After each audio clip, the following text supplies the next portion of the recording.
Usmani T V کے ناظرین السلام علیکم۔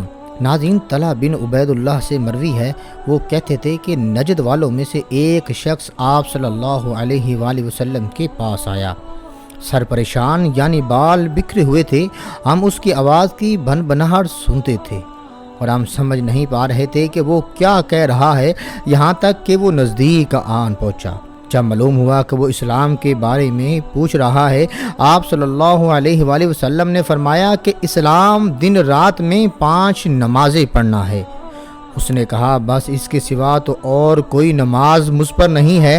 آپ صلی اللہ علیہ وآلہ وسلم نے فرمایا، نہیں، مگر تو نفل پڑھے تو اور بات ہے۔ آپ صلی اللہ علیہ وآلہ وسلم نے فرمایا، اور رمضان کے روزے رکھنا؟ اس نے کہا، اور تو کوئی روزہ مجھ پر نہیں ہے۔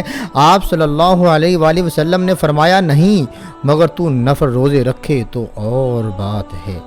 طلحہ نے کہا، اور آپ صلی اللہ علیہ وآلہ وسلم نے اس سے زکوٰۃ کا بیان کیا۔ وہ کہنے لگا، بس اور کوئی صدقہ مجھ پر نہیں ہے۔ آپ صلی اللہ علیہ وآلہ وسلم نے فرمایا، نہیں، مگر یہ کہ تو نفل صدقہ دے تو اور بات ہے۔